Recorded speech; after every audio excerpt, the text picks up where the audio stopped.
Well, hello and welcome to the Rooted Together podcast, a podcast which aims to root you in Christ through His Word together. I'm your host, Charles, and today we are in Genesis chapter 5, and we're talking about genealogies. I know that's not everybody's favorite topic when you think about the Bible. In fact, most people avoid genealogies entirely.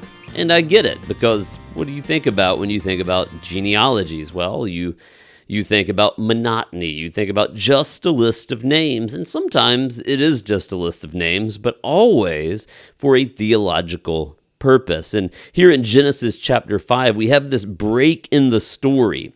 We have this unfolding story of God and creation, Adam and Eve, Cain and Abel, Cain's line. It's disastrous because Cain's line is leading nowhere good. And then we have at the end of chapter 4 this new start with the line of Seth. And we might be wondering, just as ancient Israel was wondering, where is God going with this? Well, here the genealogy is more about theology. And I think I said that in the last episode, but it's very true in this episode. And we really have these two little off-ramps as you read through this genealogy. Now, you're going to notice some things like 962 years old and all these weird ages. And there's a lot of debate as to what exactly those mean, but we don't want to get lost in the minute details because there's nuance and there's some cultural background and lingual background that needs to be done in that. And some of it is just unknown, or people just lived a really long time, or the numbers were funny. We don't really know. Not that any of it takes away from the credit of the Bible. We know that it is credible because this is however Moses got these numbers, that's what he's got, and he's telling you. But again, the point of this genealogy isn't to give you a history lesson. It isn't to tell you that people lived a really long time. The ages really don't matter here. What's important is the message that's being told. You have this new line, and as you see, it gets to verse 22, and it says this, and after he fathered Enoch, when Enoch was 65 years old, he fathered Methuselah. And after he fathered Methuselah, Enoch walked with God for 300 years and fathered other sons and daughters. So Enoch's life was 365 years. Enoch walked with God. That's repeated twice now in those few verses. Then he was not there because God took him. And we kind of read that as a little odd sometimes, but this is a break in the action. What's happening here is there is finally someone in the line of Seth, because Cain's line is very corrupt, and in the line of Seth, you have someone who walks with God so much so that God takes him up into heaven. And that is showing, one, to God's people, Israel, as they wait to enter the promised land, that they can walk with him, and two, that God longs for them to walk with him. There is a promise of relationship and a desire for relationship, and Enoch shows that. Enoch exemplifies that. It shows Israel what can happen, that once again man can walk with God, at least in some way, because sin does cause separation. But here we have Enoch, holy as he is, God actually takes him up. And then you go through a few more names and you come to this second off-ramp. And it's this.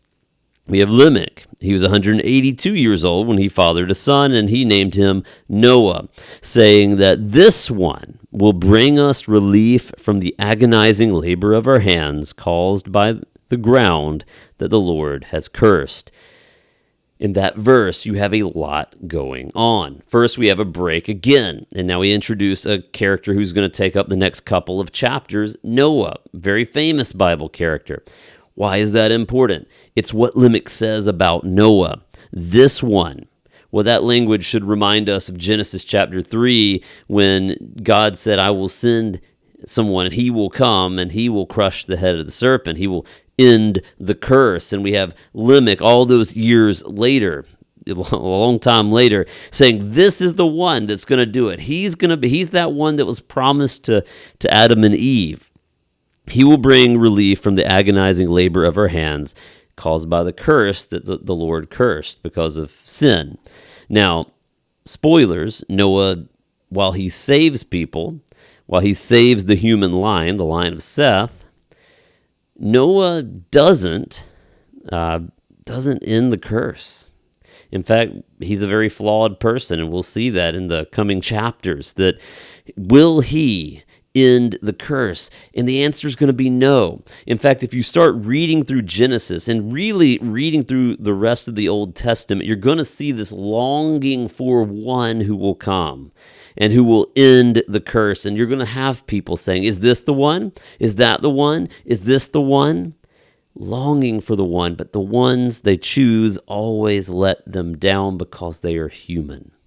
And in the end, they must realize, after 400 years of silence at the end of the Old Testament, that God must come to send the one, and that one is Jesus Christ. He would end the curse of sin and promise to come again and end all suffering and wipe away every tear from every eye that follows him. That is the hope that we have in the 21st century, that post the cross, that's the hope we have. But for those who are reading this, for Israel waiting on the edge of the promised land, that unsatisfactory hope of going, this isn't the one, that isn't the one. When is the one going to come? Longing for God to supply that person who would come and who would redeem the creation. And they would have to see, and what they would ultimately fail to see, is that only God can do that. Noah couldn't do that. Abraham couldn't do that. Moses couldn't do that. Jacob couldn't do that.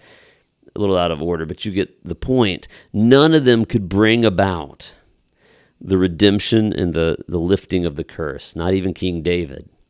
And so we long for Christ because he alone will stomp on the serpent's head. He will be the one who will end the curse. He will be the one that will end and bring relief, not just from the work of our hands, but relief from sin and from death.